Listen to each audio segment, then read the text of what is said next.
प्यारे बच्चों, नमस्कार। आज मैं आप लोगों को आपकी हिंदी पाठ्यपुस्तक भाषा मंजरी के पाठ संख्या 4 खुशबू रचते हैं हाथ पाठ का प्रश्नोत्तर बताने वाला हूँ।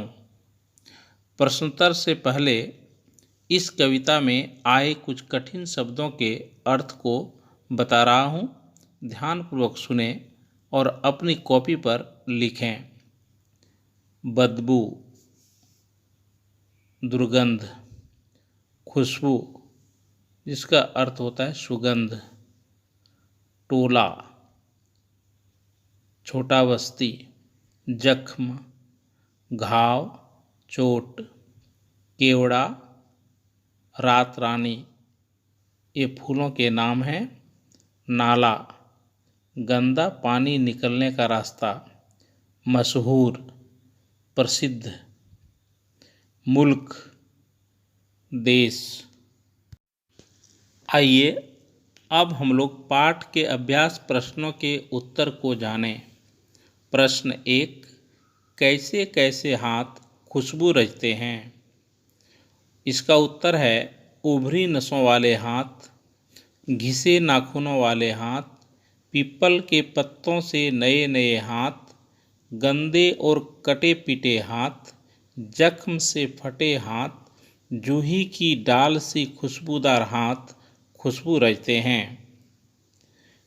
प्रश्न संख्या 2, कविता में वर्णित हाथों को कवि ने खुशबू रचने वाले हाथ क्यों बताया है? इसका उत्तर है इन्हीं गंदे और कटे पीटे हाथों द्वारा सुगंधित अगरबत्तियां बनाई जाती हैं, जिसका प्रयोग खुशबू फैलाने के लिए किया जाता है। इसलिए कवि ने कविता में वर्णित हाथों को खुशबू रचने वाले हाथ बताया है। प्रश्न संख्या 3, निम्नलिखित पंक्तियों का अर्थ स्पष्ट कीजिए। दुनिया की सारी गंदगी के बीच दुनिया की सारी खुशबू रचते रहते हैं हाथ। दुनिया की सारी गंदगी के बीच दुनिया की सारी खुशबू रचते रहते हैं हाथ। इसका उत्तर है प्रस्तुत पंक्तियाँ खुशबू रचते हैं हाथ कविता से ली गई है। यह कविता अरुण कमल द्वारा लिखी गई है। इन पंक्तियों में कवि ने खुशबूदार अगरबत्ती बनाने वाले उन मजदूरों की दुर्दशा को उजागर किया है जो गंदे और दुर्गंध युक्त इलाके में रहकर भी इतने अच्छे कार्य करते हैं। प्रश्न संख्या 4, मुल्क की मशहूर अगरबत्तियाँ कहाँ बनती है? मुल्क की मशहूर अगरबत्तियाँ कहाँ बनती हैं? इसका उत्तर है मुल्क की मशहूर अगरबत्तियाँ गंदे मोहल्ले में बनाई जाती है, जहाँ कूड़े करकट के ढेर होते हैं एवं गंदे नाले होते हैं, जहाँ चारों ओर बदबू फैली होती है। अब हम लोग पाठ से आगे प्रश्नों पर विचार करेंगे। प्रश्न संख्या 1, प्रत्येक सौंदर्य के पीछे श्रम का योगदान होता है, परंतु अक्सर हम सौंदर्य की सराहना करते हैं और श्रम को भूल जाते हैं। आपने भी लोगों को ऐसा करते देखा होगा। किसी एक घटना का वर्णन कीजिए। प्यारे बच्चों, इस प्रश्न के उत्तर में हम लोग टोलों मोहल्लों में काम करने वाले जैसे कुम्भकार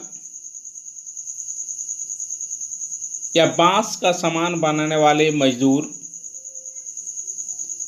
मिट्टी के सुंदर सुंदर बर्तन का निर्माण कुम्भकार करते हैं। देखने में बहुत सुंदर लगता है। उनके द्वारा बनाए गए सुंदर सुंदर मिट्टी के बर्तनों का उपयोग हम दैनिक जीवन में करते हैं, लेकिन हम लोग यह नहीं सोचते जो इन वस्तुओं के निर्माण में उनको कितना परिश्रम करना होगा। वह सिर्फ थोड़ी सी कमाई के लिए इतना मेहनत करते हैं। इसी प्रकार बांस से बनाई जाने वाली डिजाइनदार टोकरी जिन मजदूरों के द्वारा इस तरह की वस्तुओं का निर्माण किया जाता है और हम लोग अपने दैनिक जीवन में वैसी वस्तुओं का उपयोग करते हैं और अपने घरों में रखते हैं, घरों को सजाते हैं, लेकिन उन वस्तुओं को बनाने में जिन श्रमिकों ने अपना योगदान दिया है उसके बारे में हम लोग चिंतन नहीं करते हैं। आप लोग अपने टोलों मोहल्लों में इस तरह के और कई वस्तुओं को जिनके द्वारा निर्माण किया जाता है वैसे लोगों के बारे में खुद से चिंतन कीजिए।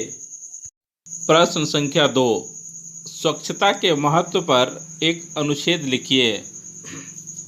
प्यारे बच्चों, स्वच्छता के महत्व पर खुद से अनुच्छेद लिखने का प्रयास अपनी कॉपी पर करें, जिसमें स्वच्छता क्यों जरूरी है, हम कैसे स्वच्छ रह सकते हैं, व्यक्तिगत स्वच्छता, आसपास की स्वच्छता, विद्यालय की स्वच्छता, इन बिंदुओं को समाहित करते हुए अनुच्छेद को लिखें। प्रश्न संख्या 3, आप अपने आसपास किसी टोले मोहल्लों में जाइए जहां लोग गंदगी के बीच काम करते हैं, उनकी समस्याओं के बारे में जानकारी प्राप्त कीजिए एवं समस्याओं के समाधान हेतु मुखिया या वार्ड पार्षद को एक चिट्ठी लिखिए। प्यारे बच्चों, यह काम आपको खुद करनी है। आप वैसे लोगों के बीच में जाइए जहां लोग गंदगी के बीच में काम करते हैं और जानकारी प्राप्त करके मुखिया एवं वार्ड पार्षद के पास एक पत्र लिखें जिसमें इस समस्या को समाधान करने का जिक्र हो। धन्यवाद। प्रश्न संख्या 4, त्योहारों के अवसर पर घर आंगन में बनाई जाने वाली विभिन्न प्रकार की रंगोलियां आप देखते होंगे। उन्हें रचने वाले हाथ ही होते हैं। अपने अपने इलाकों में विशेष अवसर पर की जाने वाली चित्रकारी के बारे में पता कर लिखिए। प्यारे बच्चों, त्योहारों के अवसर पर अपने अपने घर आंगन को रंगोलियों से सजाते हैं, दीवारों पर चित्रकारी करते हैं। अपने अपने इलाकों में विशेष अवसर पर यानी पर्व त्योहार के अवसर पर की जाने वाली चित्रकारी के बारे में पता कीजिए और इसके बारे में लिखिए।